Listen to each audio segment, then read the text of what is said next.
I really appreciate your participation with the Build Out live stream every Wednesday at noon Eastern Daylight Time, exclusively here on LinkedIn.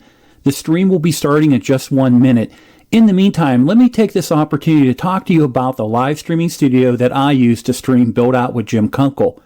StreamYard is a live streaming browser-based studio that allows you to interview guests, share your screen, and much more. With StreamYard, you can multi-stream directly to your website, YouTube, Facebook, Twitter, and for those who qualify, live stream here on LinkedIn. So now's the time to start live streaming. In the event post and on the video description is a referral link for a $10 credit when you become a paid subscriber to StreamYard. Today, my guest is Mike LaMont from TRC Companies. Mike is a pipeline industry leader and keynote speaker. Mike and I will have a discussion on characteristics and qualities of a good leader. Hey, welcome to an all-new Build Out live stream. Today's guest is Mike LaMont. Mike, welcome.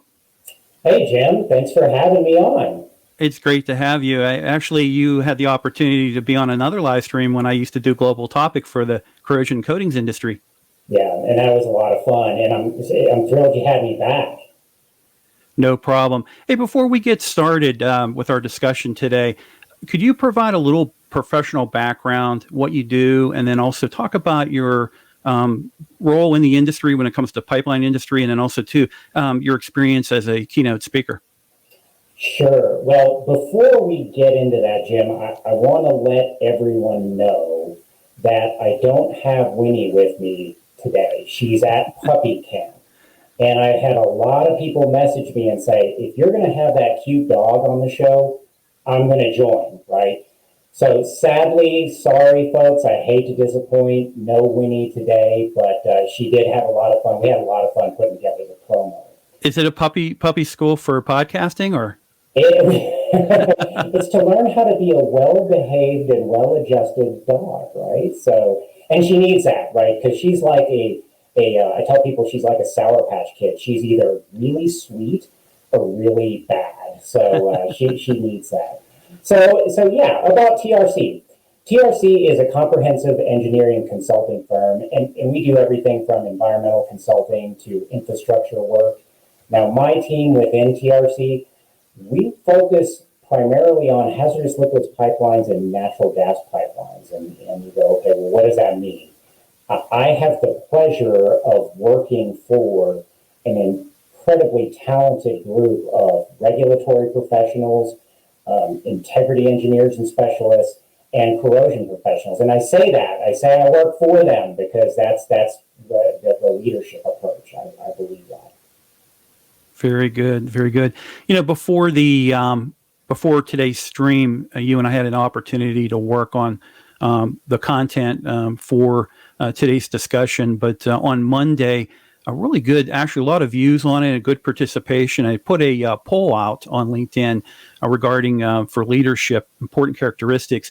Integrity by far was number one. And, you know, distant behind it was communication. But we had nearly 100 people out of almost 10,000 views on this to post their comments on it. So we're definitely going to obviously hit hard on integrity during our discussion. But for today's, our outline for today's discussion for the stream is going to be really talking about what makes a good leader, the characteristics of a good leader, a short video about really anybody could be a leader. And then we're going to talk about effective leadership communication as well. So we got a lot of discussion ahead of us. It's a lot to cover. Yeah, definitely. So let's go ahead and let's open this up. In what I looked at when it comes to, you know, really what makes a good leader is that there's a lot of research out there, and it really talks about how leaders who are effective find ways to gain consensus within the companies, the organizations, or even sometimes even the industries that they kind of, let's say, run and influence, gain consistent, basically gain a lot of, people working together, common goal, and then focus on that. For you, when it comes to, you know, what makes a good leader, what do you say is involved in a good leader? Wow, and that's such a fabulous question, and it's a complex question, Jim. So first, let me say I'm not professing to be an expert on leadership or the best leader out there. all I'm doing is speaking to what I've seen works really well and what I've experienced.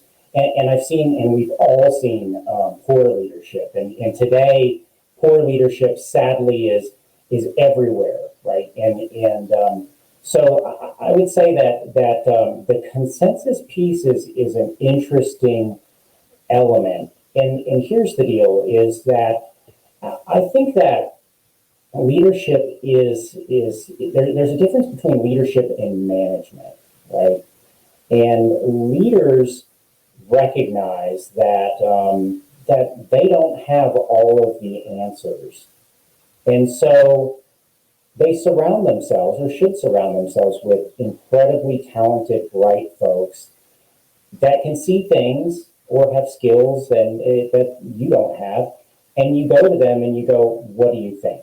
What do you think?" And you get them involved in a collaborative problem solving, and that's a way that you can effectively build consensus, because it's not Mike going, "Hey, here's the problem, and here's what you need to do about it." It's, let's work this problem together, and in doing so, you're getting a buy-in from the team that you would never get if you just manage the team and told them what to do.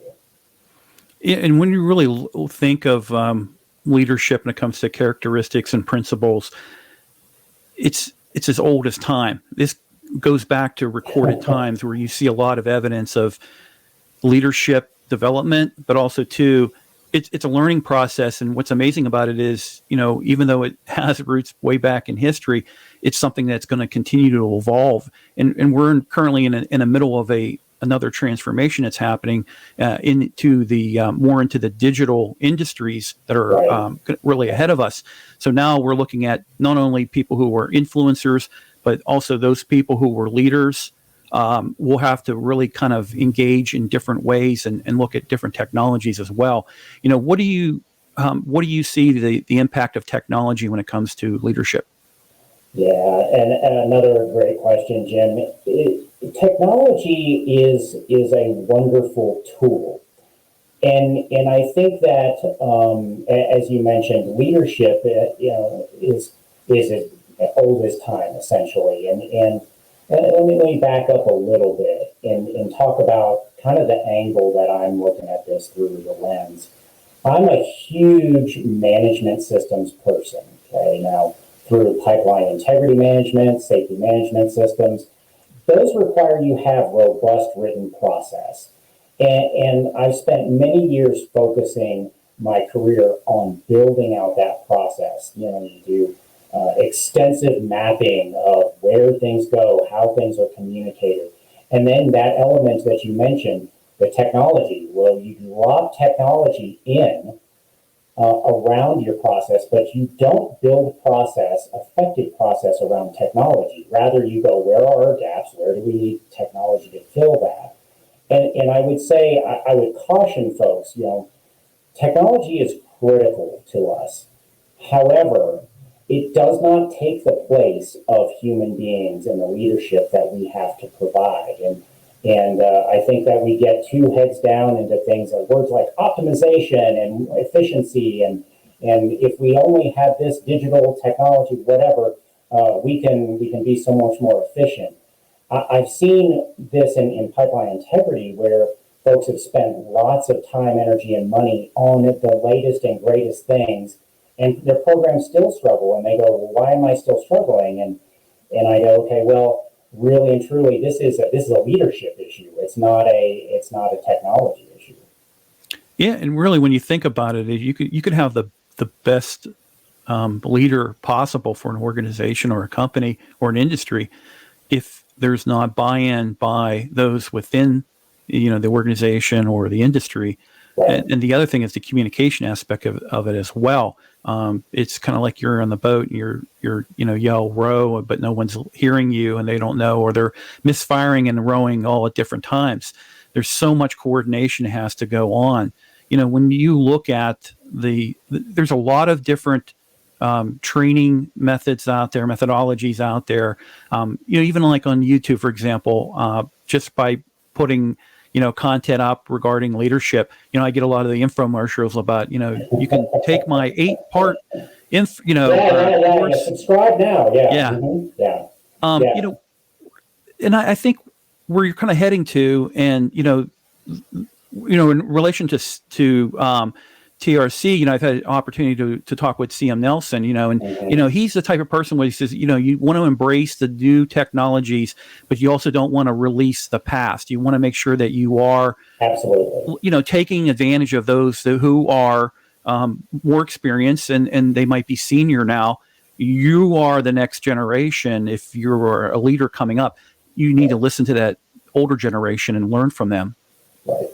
And it's interesting. You hear people say all the time, an effective leader is an excellent communicator. Now, what does that mean? Does that mean in terms of, hey, you have excellent written communication skills, verbal communication skills? I think the one thing that we don't focus on as an industry, as a society, is the ability to listen, active listening. I think that is a critical piece of leadership.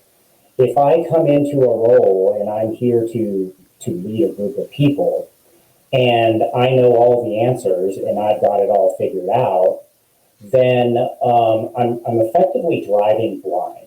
Okay, I've got to listen. What are the problems? What do you think we should do? How do you think we should approach it? What are some of the roadblocks? What are some of the pitfalls? But the opposite is true too, is that the folks being led have to be effective listeners also, right? Because oftentimes a leader, and how do you get to be a leader? I think leaders have an important trait of leaders is they have tremendous confidence. Well, how do you gain confidence? You've gone through difficult times. You've learned painfully sometimes, oh, that didn't work, or this is the right way, and you've come out the other end a better person, right? Mm-hmm. And so I would say for the younger folks, make sure that you're exercising those active listening skills too, because oftentimes the folks ahead of you, they figured out that problem, and they don't try to reinvent the wheel. Yeah, I'm always impressed with leaders who they take the panic, turn into positive. They don't give up. They take any type of adverse conditions and situations and say, okay, this has happened. This is what we need to do, or this is how we should come together to figure out what we need to do to move forward. Right. And so they're very inspirational. I think to go back to that poll that was done on Monday with the integrity is so critical for a leader to have. Once you lose it, it's over. Yeah. And integrity is such an interesting word in leadership. And you go, well, what does that mean? Because a lot of folks that are, let's say, managers, executives, that they view themselves as leaders, they would say, well, I have integrity. I haven't gone to jail ever. I haven't been convicted of a felony. And so I've got integrity. Well, no, I think it's not about that. I think that folks miss that. I think really the key there in integrity is you have to have the right motivation, okay? And if you have the right motivation, then you can be an effective leader. And that's really a key. Now, there was a TED Talk done by Peter Anderson a while back that said the number one rule in leadership is that it's not all about you. It's not all about you. And you can tell very quickly if a quote unquote leader is there for the benefit of the team, or if they're just out for themselves. And so I think that the right motivation is that integrity piece that you have to have. Yeah, and that's now in the second topic for us to cover with the characteristics and qualities of a good leader. We just covered the number one. According to the Center of Creative Leadership, the center started post-World War II and looked at leadership, how to promote leadership, how to cultivate leaders, and they came up with a very strong list of characteristics. Number one being the integrity. the second characteristic they had is the ability to delegate. Yeah. And that could be very difficult for someone if you're the type of person where you like to have control. It can be very difficult to give that up. And I've had directors and I've had work for owners who literally were involved in every aspect of your job, and that can be really debilitate and also kind of hold back companies and organizations as well. Yeah, no, the ability to delegate is critical, and there is a fine line between delegating and empowering and staying completely, maybe too far removed, right? Mm-hmm. Because that could be a problem as well. If you're the person that comes in, you're drinking coffee, and you're like, "Hey, how much money did you make me today?" And you go, "Well, that's not enough. Make me more." People will not follow you. Okay, and that's where, unfortunately, I think a lot of corporate America, so to speak, sits. Is that you get these managers that have never done the work that their employees are doing. They don't know how to do the work the employees are doing, and so people don't respect them. And then what you get is mediocrity, right? You get a mediocre performance. But the opposite is incredibly dangerous too, and I think you see it more in smaller businesses where folks are accustomed to doing everything, and then they hire as they grow and they hire a staff. Well, they got to change their mindset, because no longer are you the person that does everything, and you don't necessarily need to know everything because you have an entire team. And if you manage that way, it's that bottleneck management where every decision has to go through you and you have to know everything that's going on. What I say is, you've all of a sudden limited the capacity of work your team can execute to what you can do and what you can know.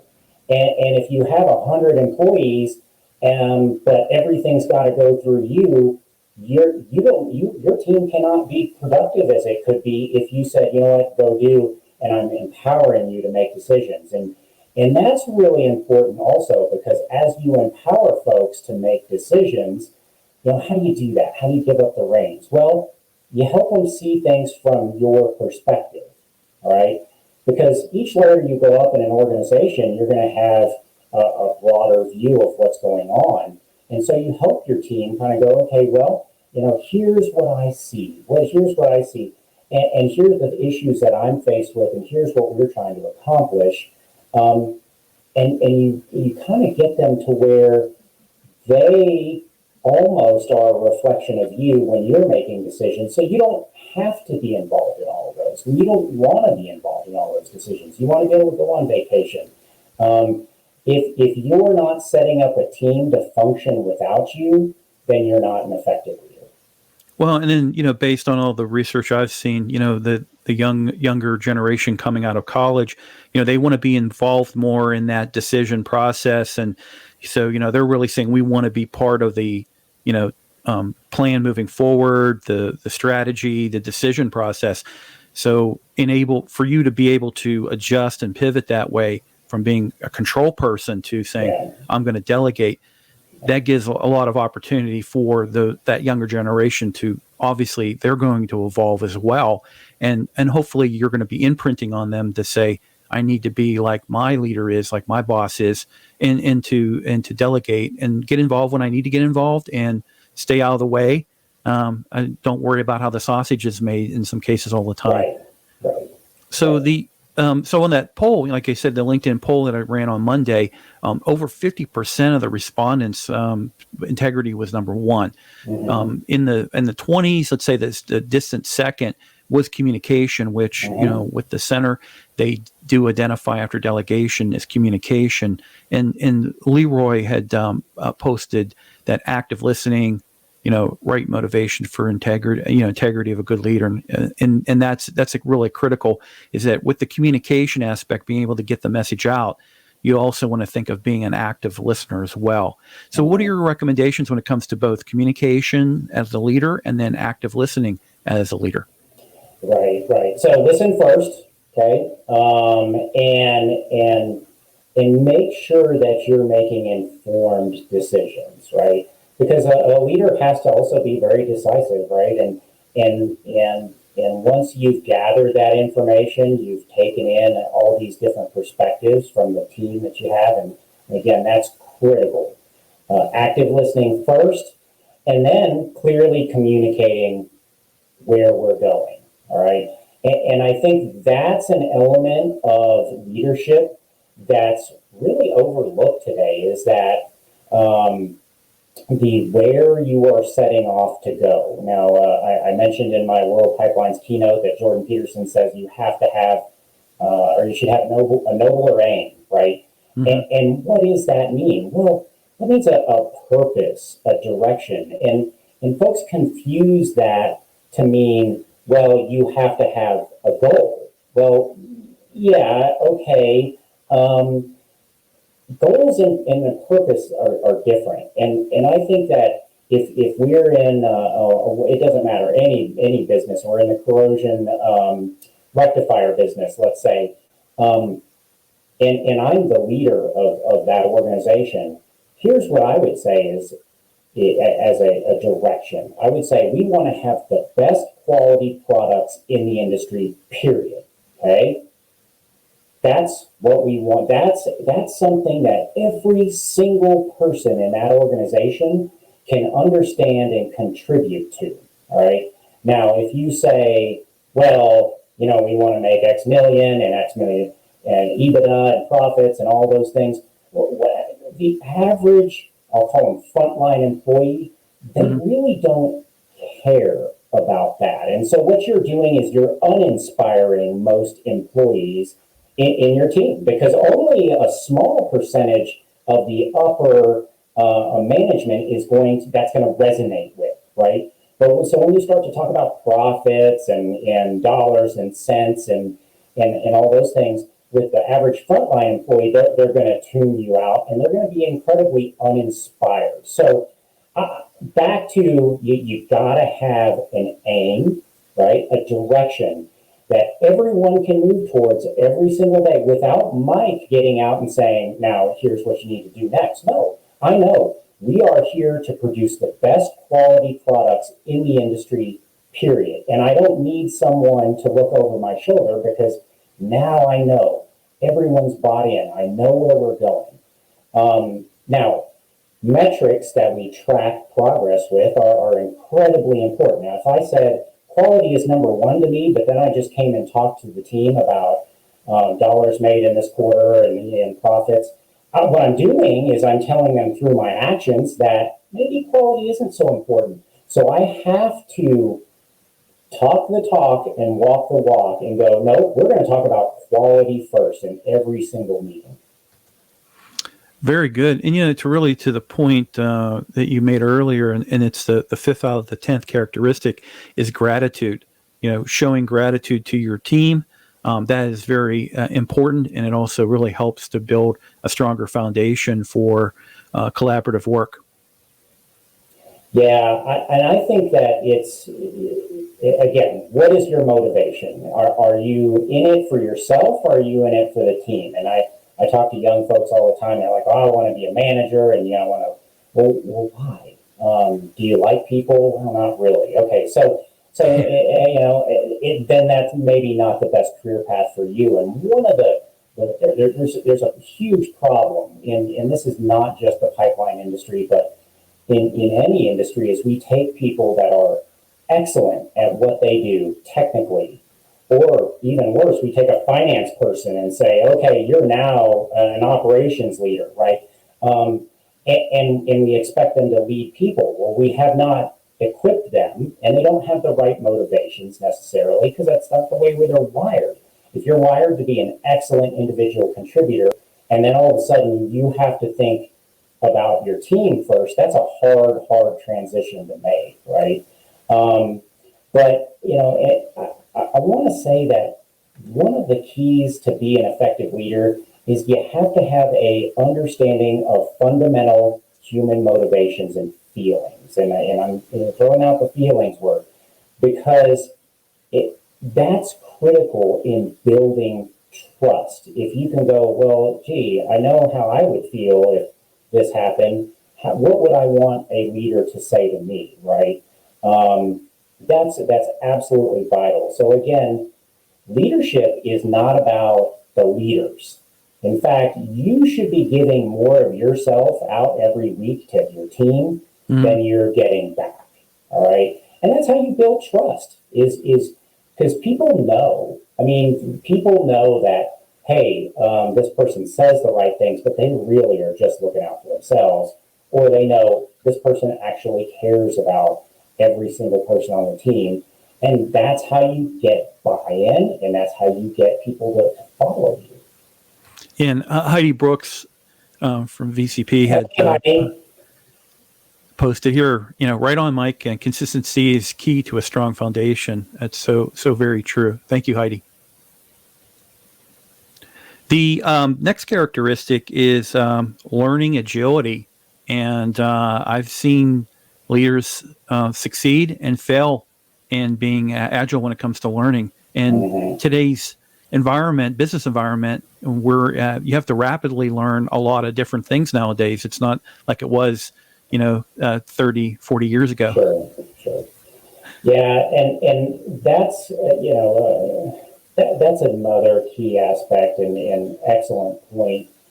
Here's the thing, is that if you are going to lead and you expect people to follow you, you always have to be improving yourself.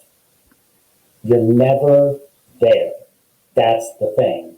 Soon as you stop and go, you know what, I know enough. I know enough about whatever technically, I know enough about management. I've got it figured out. Then you start to stagnate. All right.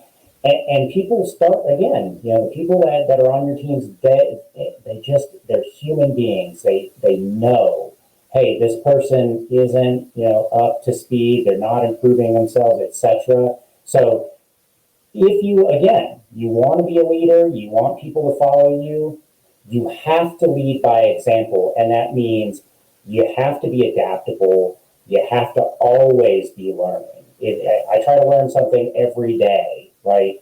And I heard someone say not long ago, if you're the same person a year from now that you are today, then you've wasted a year. So we've always got to be improving. And in today's society where it's all about judging other people, and that's how you get respect, whether it's politics or the media, and nothing could be more destructive, right? Work on yourself, build others up by working on yourself, right? And that's the first step, I think, and one of the key steps in leadership that you have to take every single day. You're never, ever done. So you're taking that step every day, working on myself, self-improvement. And the 7th out of the 10 characteristics is influencing, being an influencer. And, we've seen in the past year, in 2020, the role of the influencer really kind of stepped up. And we had a lot of different industry leaders, yourself included, step up and really say, we have a challenge. We're going to be able to overcome it and do better. When it comes to influencing, what recommendations do you have for those looking to get into leadership and those in leadership when it comes to being an influencer? Yeah, influencing is such an interesting thing in that, people think, well, okay, I just post a lot of stuff.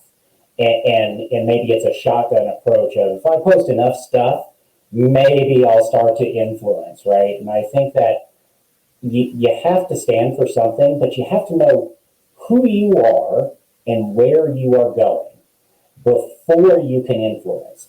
If you don't know who you are and where you're going, you're not going to be able to effectively influence. So you're not, right? And people won't follow you. And then you have to also have it's kind of strange because it's not arrogance, but you have to have a incredible confidence, and that I'm not going to lose. Here's the mission. Here's where I'm going. Nothing is going to stop me.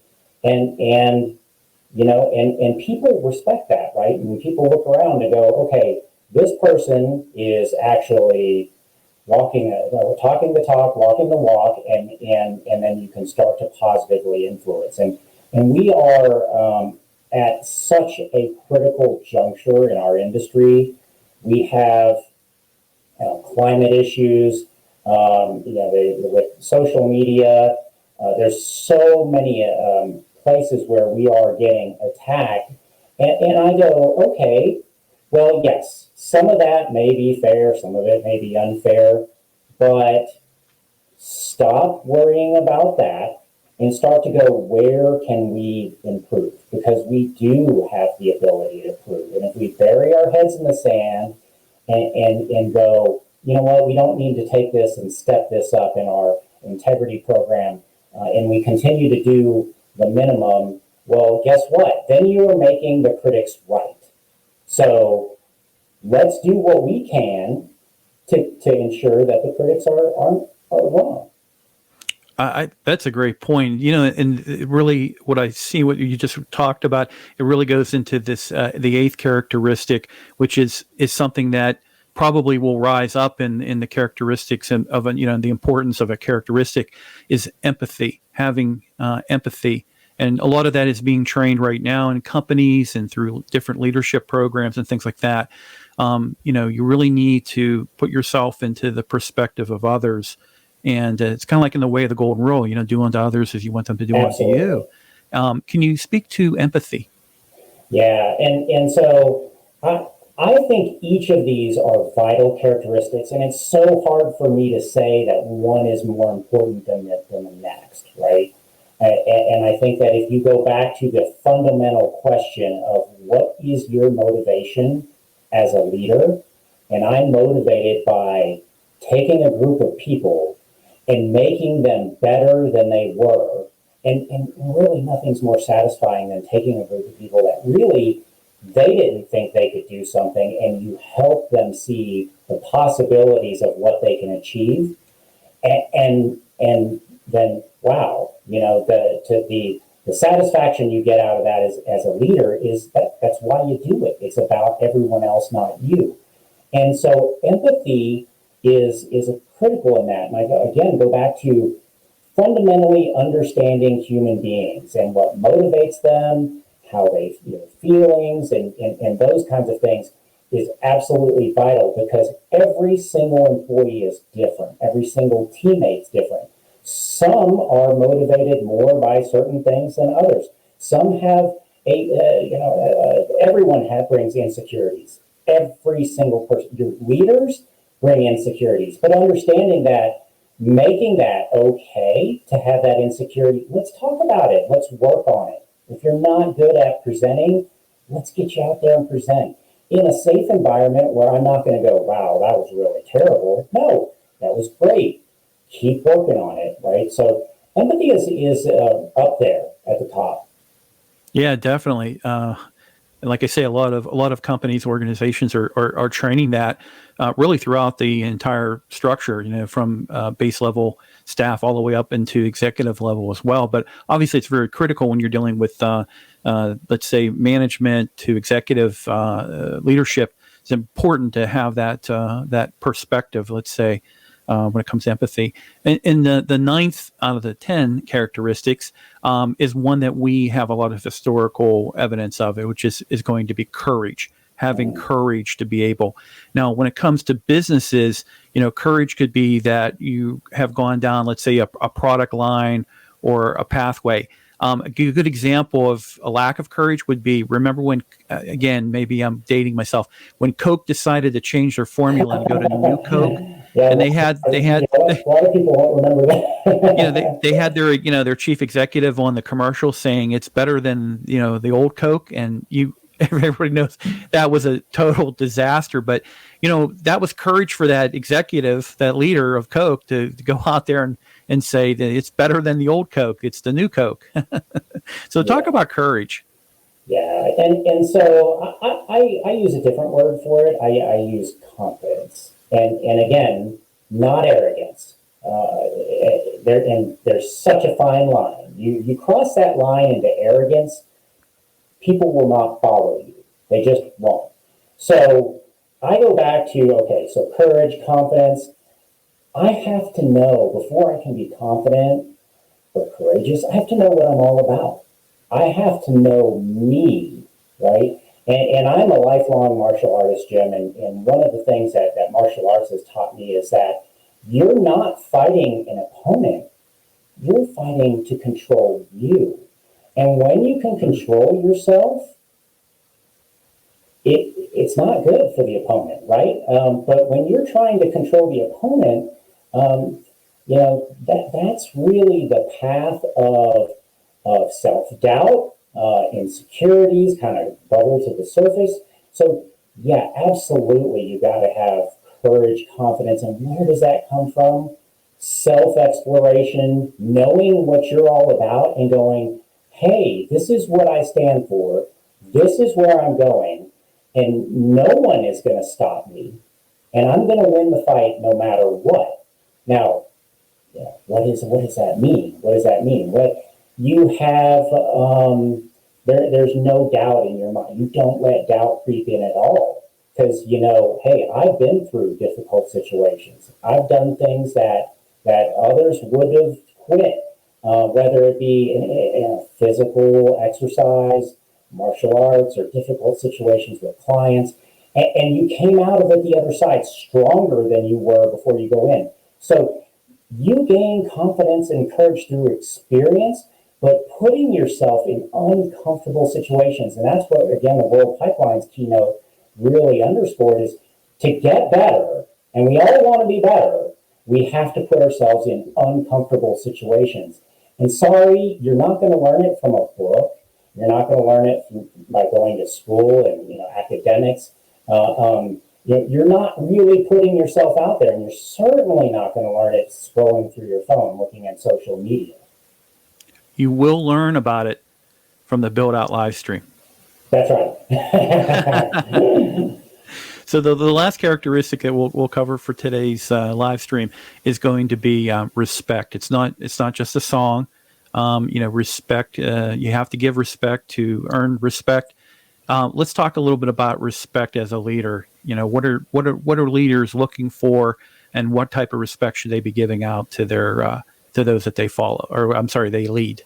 Yeah, you can tell a lot about a quote unquote leader about if you listen to them talk to people that are maybe entry level or very low in the organization, and when if they roll their eyes and go, oh yeah, I know, and they act like you're a waste of space, that's not leadership. That is not an effective leader. And again, the other people in the room are looking at that going, what a jerk, right? Mm-hmm. And there, you talked about the history of leadership, and Lao Tzu, in the 6th century, you quoted him on LinkedIn, and Lao said that a leader is best when people barely know they exist, and then they get the mission done, and they go, well, we did it ourselves, right?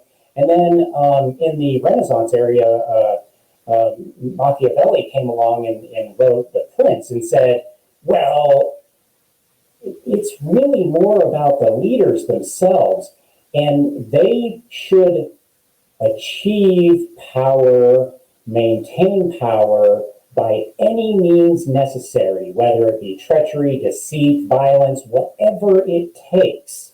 So long as the end result or the end objective is quote unquote good, then it doesn't matter what we do, and how destructive we are to get there. And unfortunately, many of our quote unquote leaders today, they follow that, right? They're all about themselves, and they don't care about the impacts and the destruction that they leave. It's a path of death and destruction they leave in their wake. Now, Robert Greenleaf came along in the 1970s and said, hey, servant leadership, and we need to rethink this. But that was actually just a regurgitation of things that were already come up with in the 6th century BC. So, again, you think about respect. If a leader does not respect the lowest member on their team, then they aren't a leader. and again, we've all seen it in meetings where you have somebody very senior executive and they just tear someone to shreds and they make them feel like crap. That's not leadership. That's making them feel better because they have their own insecurities or whatever's going on with them. And it made them feel good to rip that person.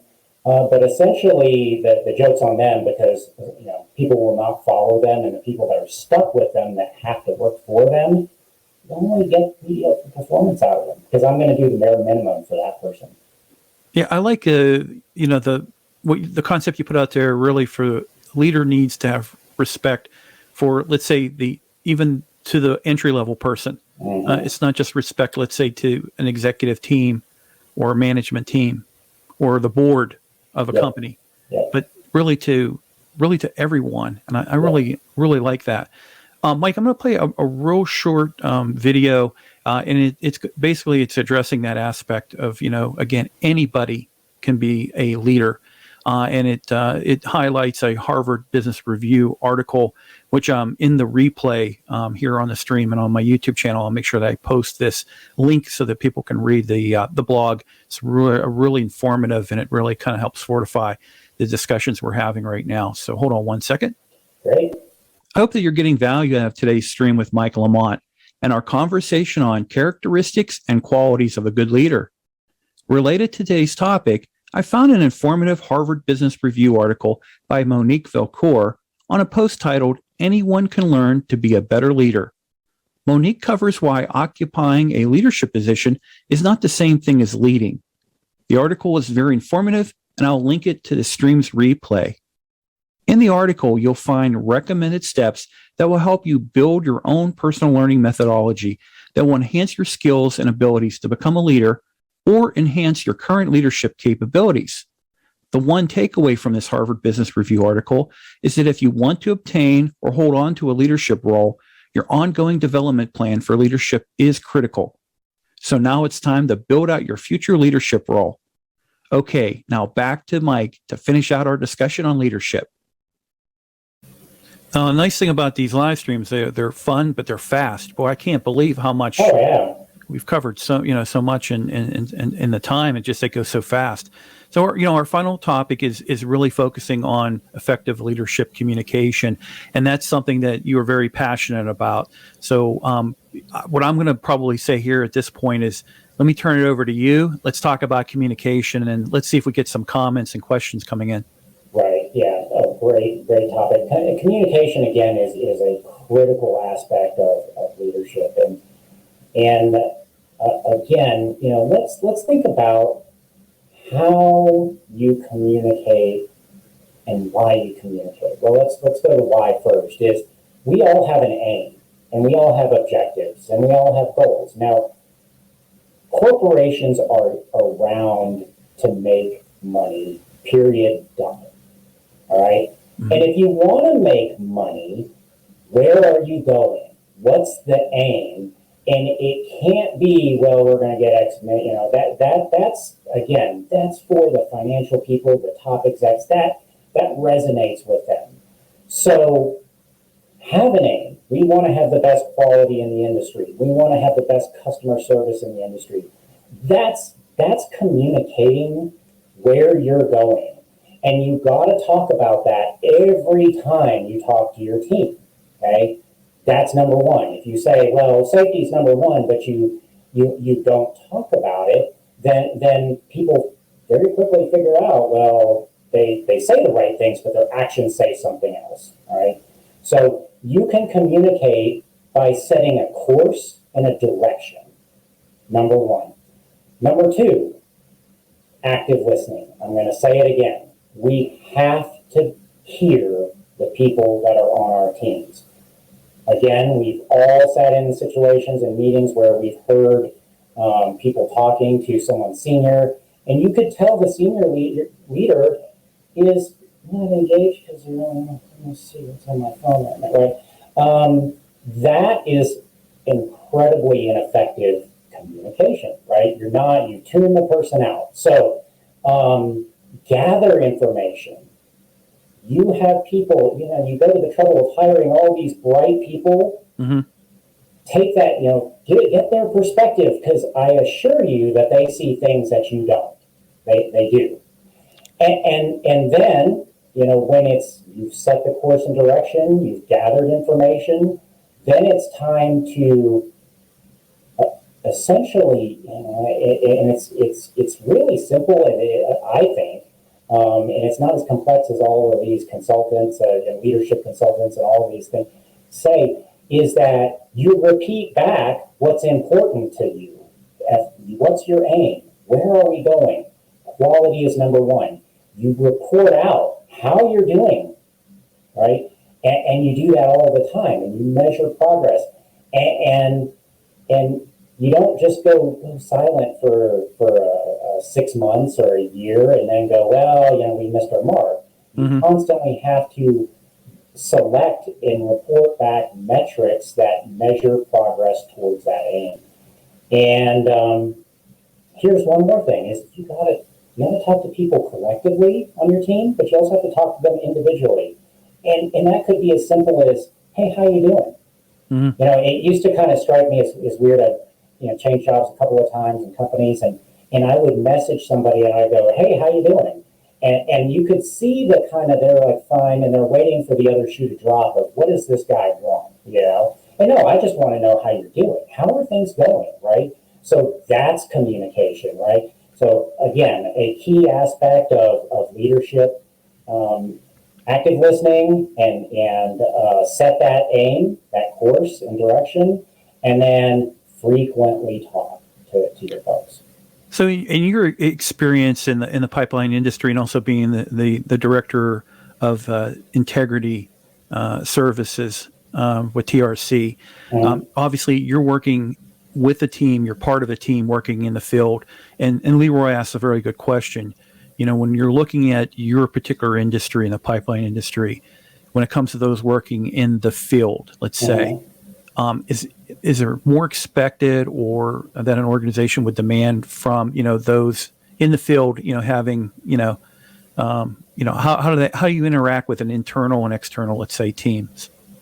Yeah, and that's a wonderful question. So we have, I'll call them, the computer professionals that are sitting at their desks every day, and we have field staff.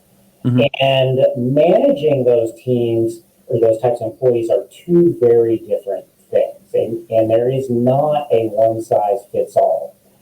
However, conceptually, the same things apply. You need to talk to the folks that are working in the field.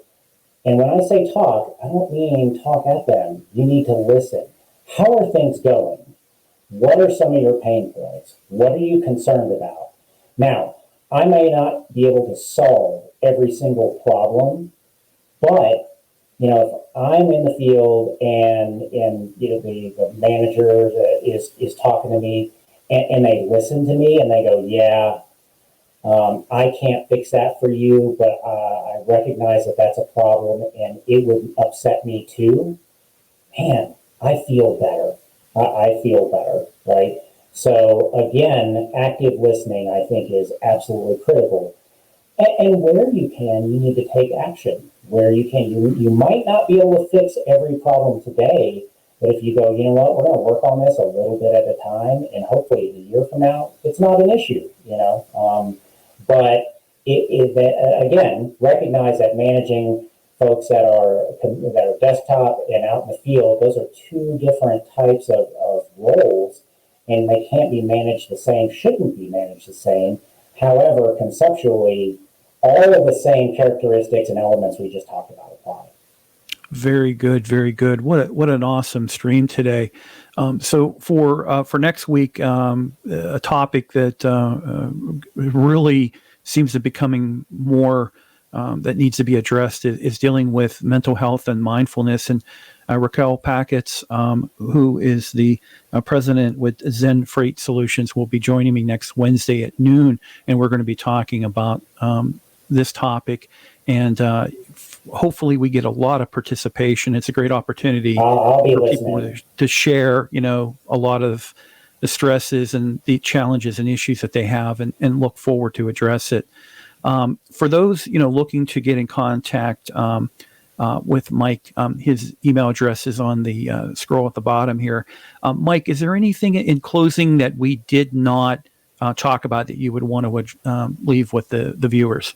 Yeah, and first I want to thank you, Jim, for having me back on, and I enjoyed it tremendously. You're doing wonderful work in the LinkedIn community, so thank you for helping be an inspiration to myself and all of us out there. So thank you for that, because you are a leader, right? And I'll go back to leadership is selflessness. If you want to be a real leader, it's not all about you. And you gotta really care about your folks and the team you're leading to be an effective leader, to get people to follow you. And what a wonderful topic. Again, I come at it from a little bit different perspective, because in the management system world, in pipeline integrity, safety management systems, you see so much emphasis on the technical aspects, the process aspects, and that's important. That's critically important. But we don't talk about the people aspect. And I hope that if I can do one thing, is I can positively influence organizations to go, you know what? Just because we have a highly successful individual contributor in a role over here does not mean that we've equipped them to lead people, right? We have to kind of pause and go, is this are we equipping them? Is it the right person? So on and so forth. Because I'm fascinated by studying what I call the flat tire. And you've got a high performance car, but you got a flat tire. You got all of it, but you don't have the leadership, and that car ultimately isn't going anywhere.